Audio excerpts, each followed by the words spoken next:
Production et je tiens aussi à préciser qu'il y a le soutien de l'ANR ici sur cette session puisque j'ai l'honneur d'intégrer un projet de recherche que tu coordonnes qui s'appelle ProClimex, dont tu pourras parler si tu veux, et dont l'objet est effectivement de s'intéresser au répertoire d'action porté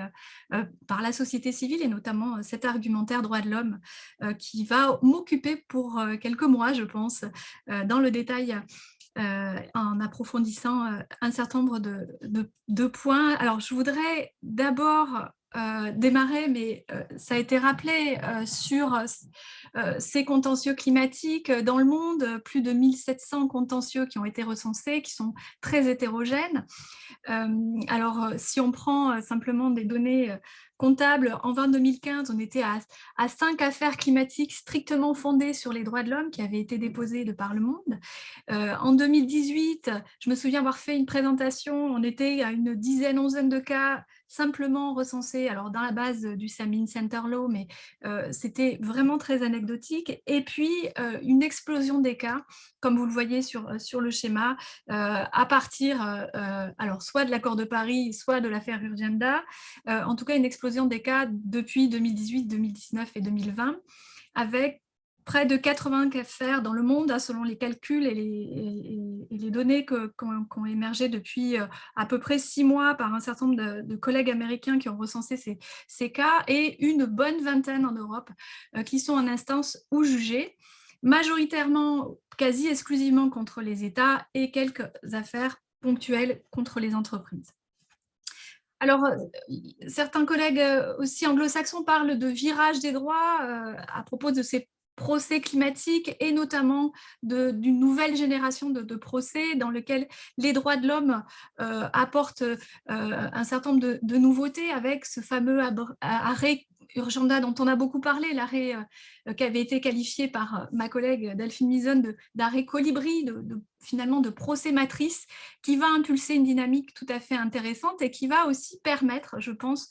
des circulations, des changements d'échelle et une diversification de ces répertoires d'action devant le juge, les juges nationaux, les juges de l'Union européenne, les organes de protection des droits de l'homme. Et on en a beaucoup parlé déjà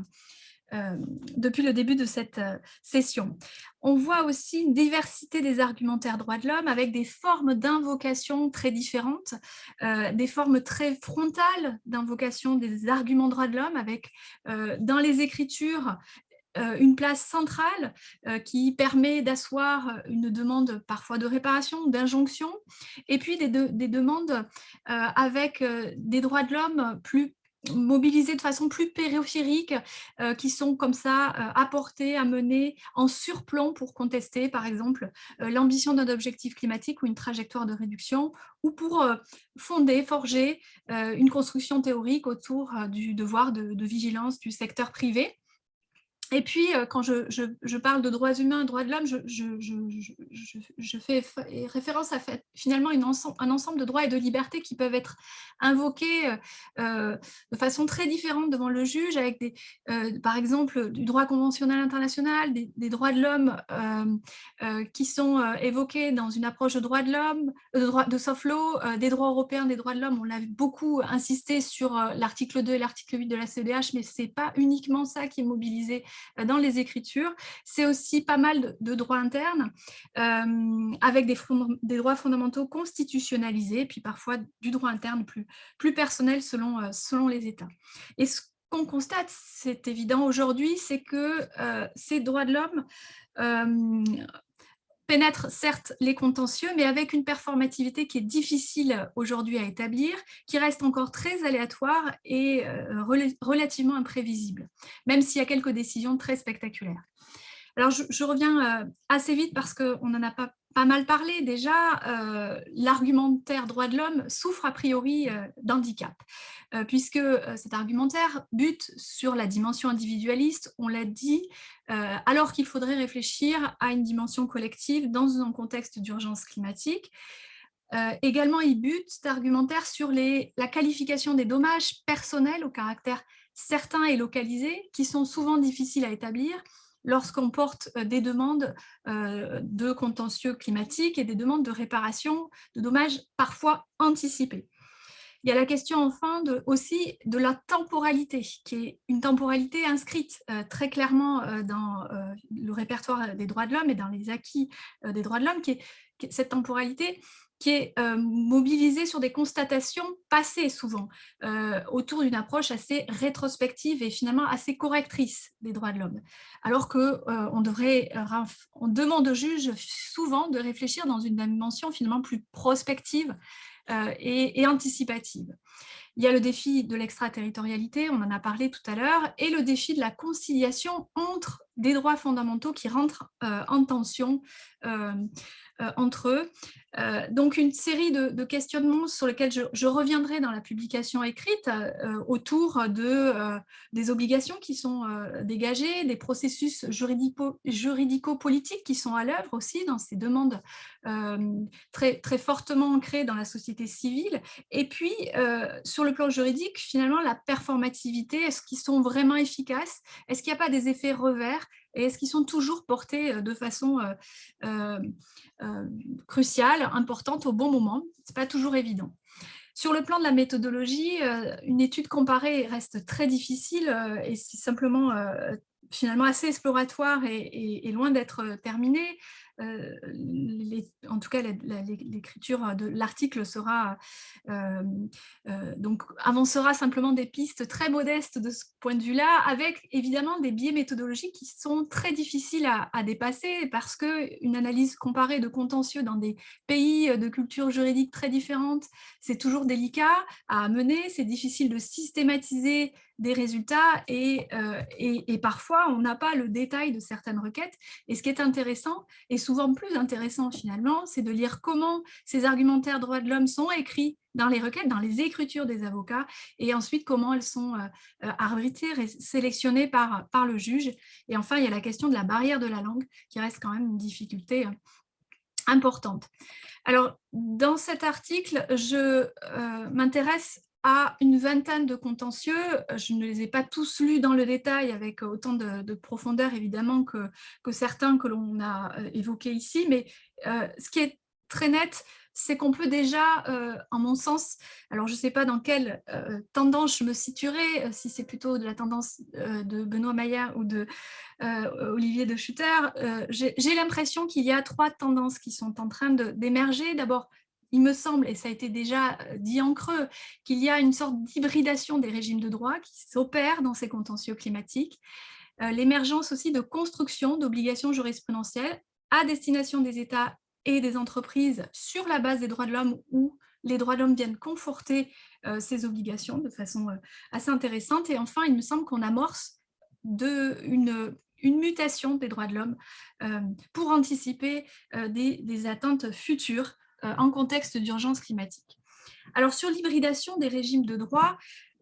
d'abord, il me semble que l'argumentaire droits de l'homme vient de façon tout à fait intéressante s'inscrire dans une lignée de recours stratégiques déjà engagés depuis une vingtaine d'années,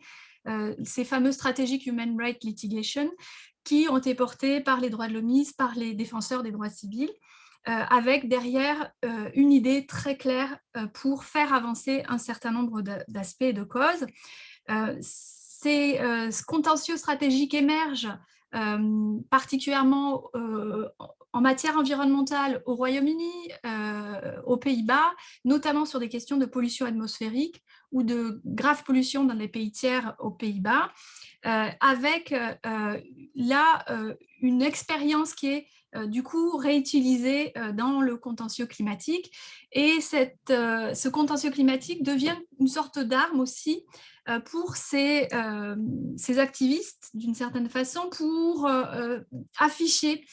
des enjeux d'injustice climatique qui ont été longtemps absents des négociations internationales et qui s'inscrivent ici très clairement dans les contentieux. Donc ces argumentaires et donc ces contentieux colorent d'une certaine façon la gouvernance climatique ici d'une dimension éthique parce qu'elle véhicule, et on l'a vu avec les peuples autochtones, les enfants, les femmes âgées, d'une certaine façon un imaginaire très puissant avec des récits parfois alarmistes autour de moyens de communication forts et une construction de la victime tout à fait intéressante qui permettent finalement de conscientiser tout autant que de présenter des arguments juridiques. On constate également un effet de mimétisme juridique transnational où les argumentaires circulent entre les avocats. Pour l'avoir observé de près, il me semble qu'il y a des ponts qui sont en train de s'opérer et notamment sur la meilleure façon de porter ces arguments de droits de l'homme. Avec des risques aussi sur ces arguments droits de l'homme et ces contentieux climatiques. Certains évoquent le populisme judiciaire que ces contentieux amènent. Tout à l'heure, on a parlé de risque de dépolitisation, mais il est peut-être temps de s'interroger effectivement aussi sur les revers et le fait de plaider la bonne affaire qui ira à la CEDH au bon moment. Est-ce que c'est le bon forum que l'on utilise pour porter les droits de l'homme et pour faire avancer effectivement la cause climatique? Les argumentaires sont aussi des outils techniques juridiques de solidification des objectifs climatiques qui gagnaient qu'à être finalement confrontés aux principes de réalité et discutés devant un juge, puisqu'il n'y a pas de mécanisme de contrôle au plan international et le juge offre cette possibilité. Et donc, les requérants utilisent des constructions théoriques pour construire, édifier et faire respecter ces objectifs climatiques, avec souvent accompagné des demandes de droits tout à fait nouveaux. Alors en France, par exemple, les requérants avaient demandé à faire reconnaître un principe général du droit à un système climatique soutenable. On voit aussi du contentieux sur le volet d'une obligation ou d'un devoir de vigilance. Très dernièrement en France, un collectif de parents d'élèves a porté un contentieux autour a demandé à faire reconnaître un droit de grandir dans un environnement sain, ou encore en Allemagne un droit à un minimum vital environnemental. Donc il y a une espèce de surenchère de droits nouveaux qui sont accolés à ces objectifs climatiques et on voit finalement une envie de faire vivre d'une certaine façon paragraphe 11 du préambule de l'accord de Paris, qui est le seul paragraphe où on fait ce lien entre les droits de l'homme et les changements climatiques. Donc le juge ici devient un petit peu l'artisan, on le verra s'il le fait suffisamment ou non, mais l'artisan d'une sorte d'humanisation des politiques publiques en matière climatique au plan national, et il est placé, alors à juste titre ou non, comme le gardien de la cohérence de l'action internationale et ces arguments de droits de l'homme vont être placés comme ça dans l'analyse des budgets carbone nationaux et on assiste à cette hybridation. Deuxième mouvement, c'est la construction d'obligations jurisprudentielles. D'abord, avec l'affaire Urgenda, on en a beaucoup parlé. Il me semble que dans cette affaire, l'argumentaire d'abord a été porté de façon centrale dans les écritures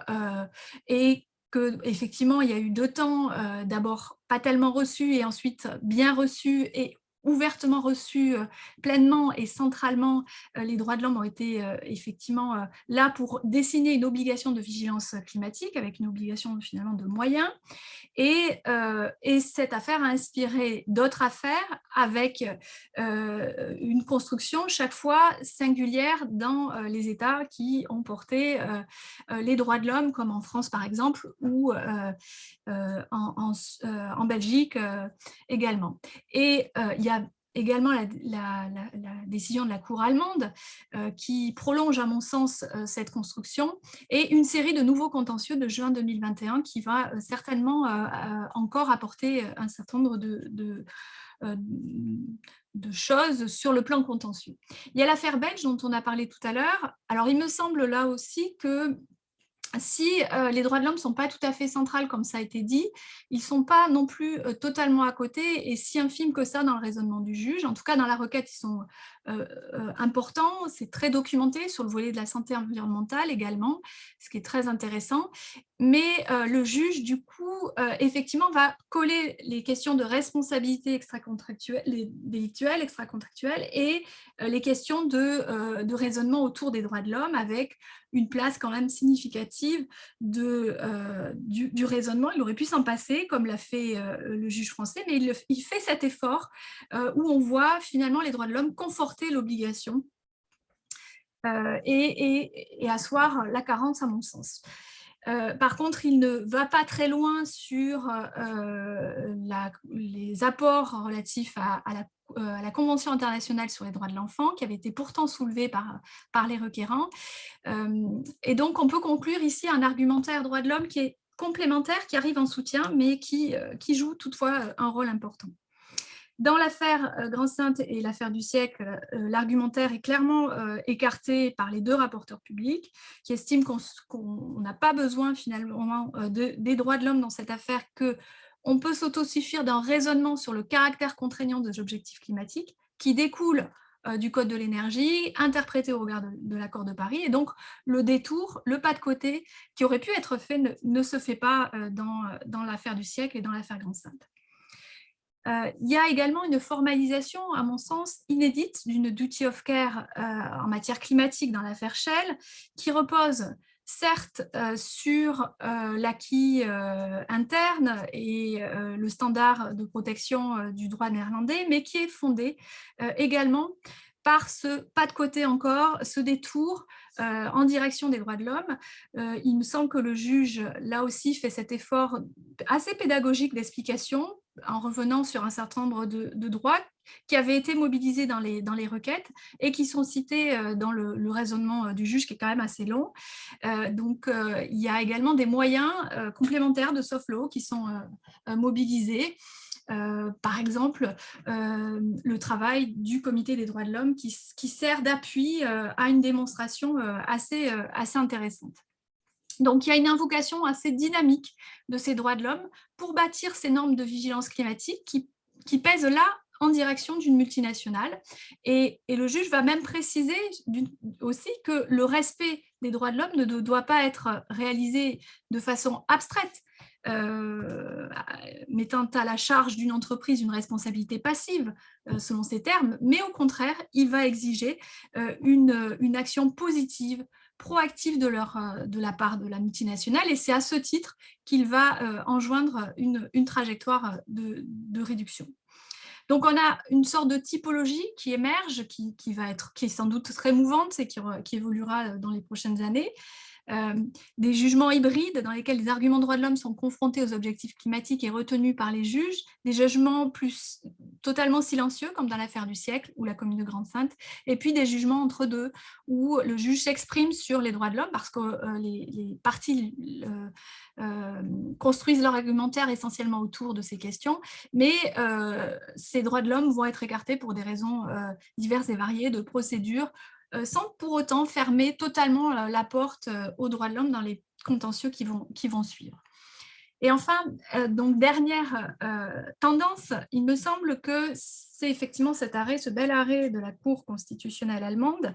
qui va être amené à apprécier les droits et les libertés de la loi fondamentale allemande face à l'irréversibilité des effets délétères des changements climatiques. Et les parties vont développer là aussi un argumentaire de droits de l'homme foisonnant, avec un mix de références aux droits fondamentaux à la fois internes, mais également aux droits humains européens. Ils invoquent l'atteinte au principe de la dignité humaine, à la vie, à la santé, à l'intégrité physique, au droit de propriété, au fondement naturel de la vie et des générations futures, avec cette spécificité allemande qui caractérise la constitution, la loi fondamentale allemande. Et la Cour va pas complètement répondre évidemment à toute l'entièreté de l'argumentaire droit de l'homme, va invalider partiellement la loi climatique pour non-respect des libertés futures, avec cette lecture assez dynamique des droits fondamentaux, basée sur un raisonnement fondé sur l'effet anticipé à l'ingérence aux droits de l'homme. Et finalement, la Cour nous dit que le législateur aurait dû exercer une prudence ainsi qu'une diligence accrue pour prévoir des mesures les plus précises possibles pour assurer un passage à la neutralité carbone et finalement permettre de ménager les libertés et notamment entre les générations. Il me semble que c'est la deuxième partie et le deuxième apport de cette affaire, c'est cette lecture transgénérationnelle qu'offre le raisonnement du juge ici, où on nous rappelle finalement qu'il y a une obligation de sauvegarder les libertés individuelles dans le temps et de les répartir de façon proportionnelle entre les générations. Donc cette analyse intertemporelle des droits de l'homme est tout à fait singulière. Elle permet, à mon sens, de monter vers le collectif, vers la famille humaine, dont la survie ici n'est assurée que si on a réussi à garantir la jouissance des droits fondamentaux, à la fois des générations présentes et des générations futures.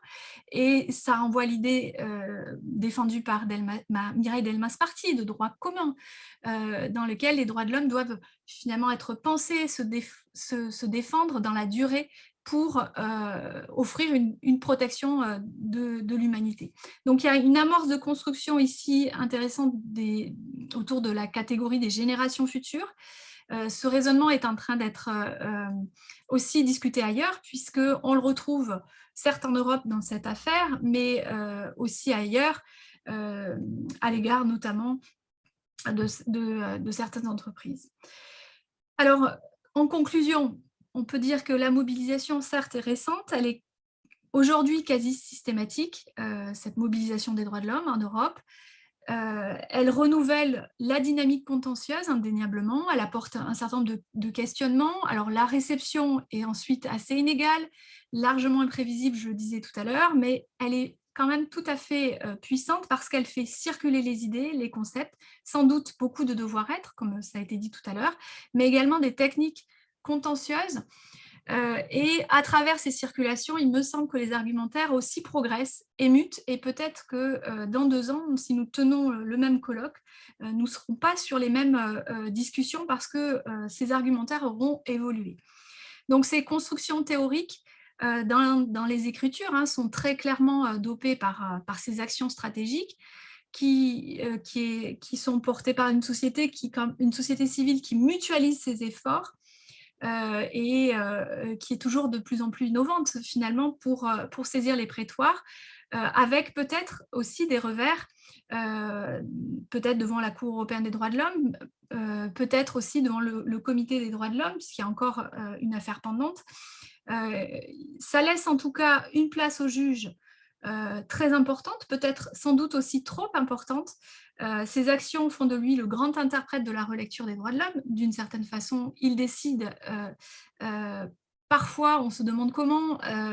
à réceptionner finalement ces droits de l'homme ou ne pas les réceptionner ou de ne pas en parler, en dehors par exemple de quelques spécificités en France dans les conclusions du rapporteur public. Et on voit aussi par la qualité de certains jugements, peut-être des jugements que je qualifierais de jugements à vocation universelle, tant ils sont puissants dans ce qu'ils amorcent. Et sans aucun doute, il me semble qu'ils concourent à une sorte de début de mutation de la théorie des droits de l'homme.